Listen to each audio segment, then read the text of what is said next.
we are going to offer one last tribute here at the Centurion.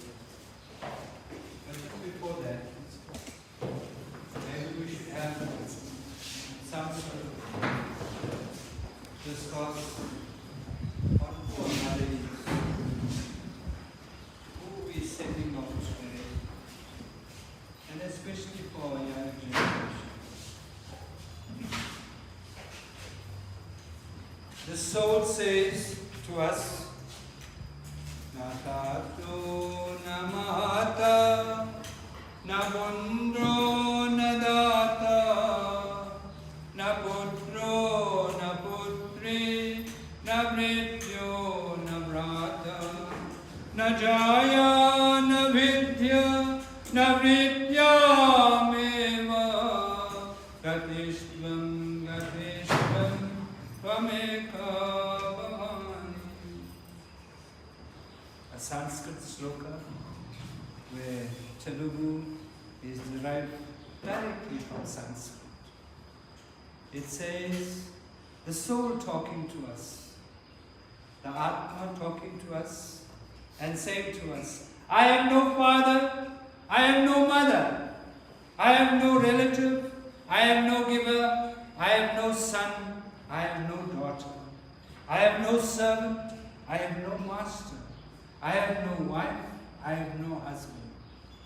Nor the knowledge that I have acquired on this earthly plane, mine, or the materialism that I have acquired here is mine.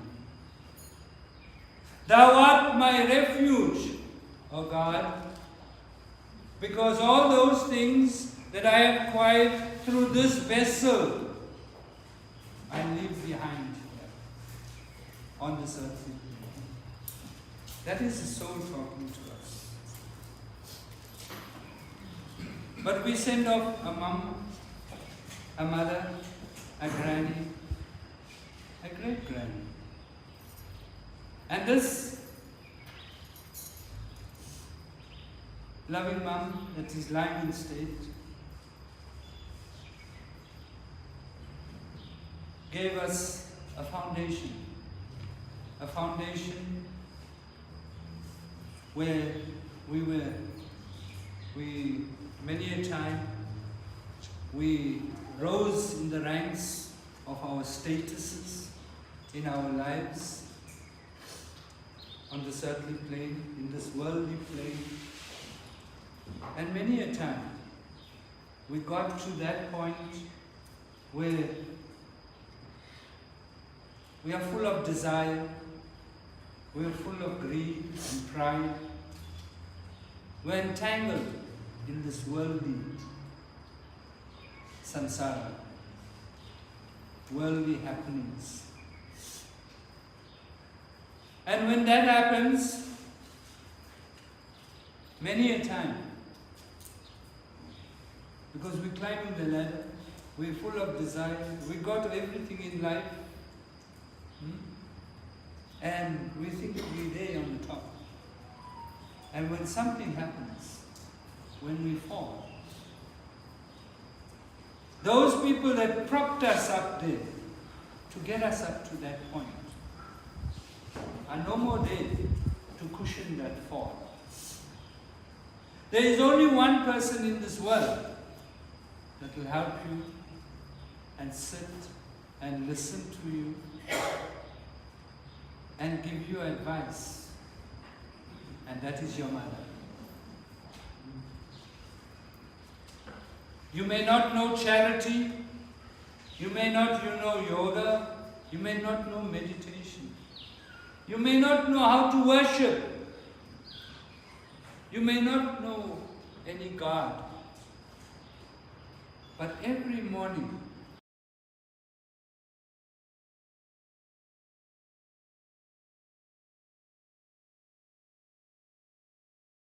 and a family.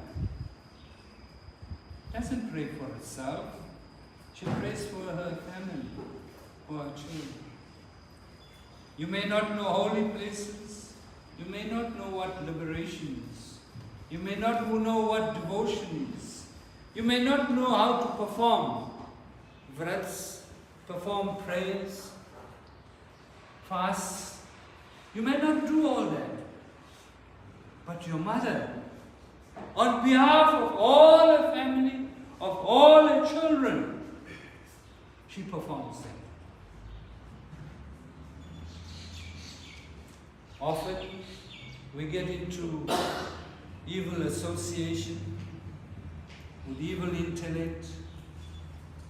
We become evil doers.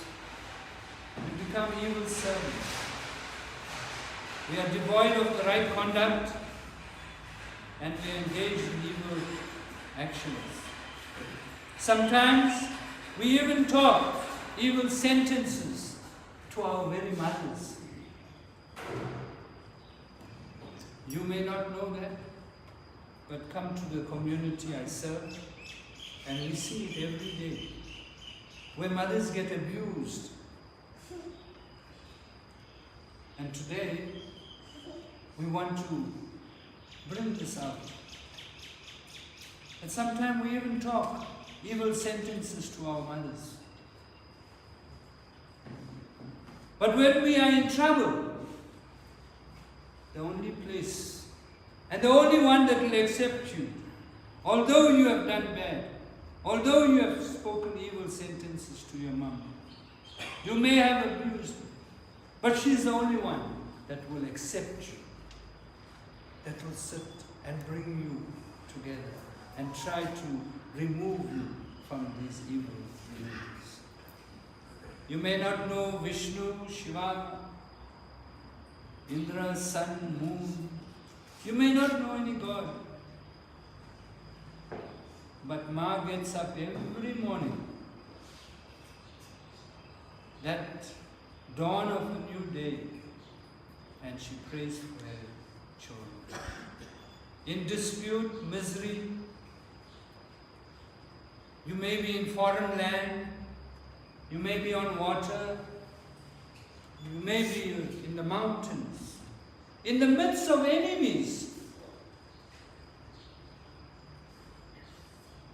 and you don't know what to do. All you need to do, or all you do, is cry out, Ma.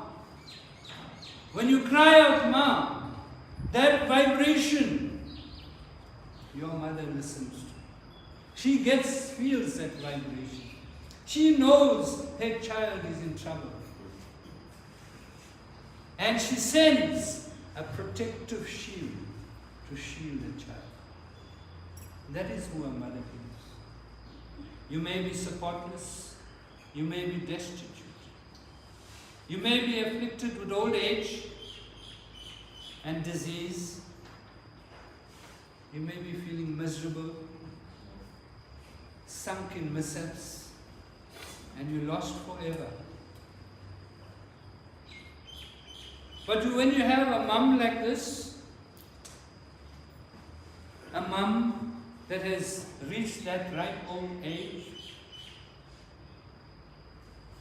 she's still there. She's still there to take care of you.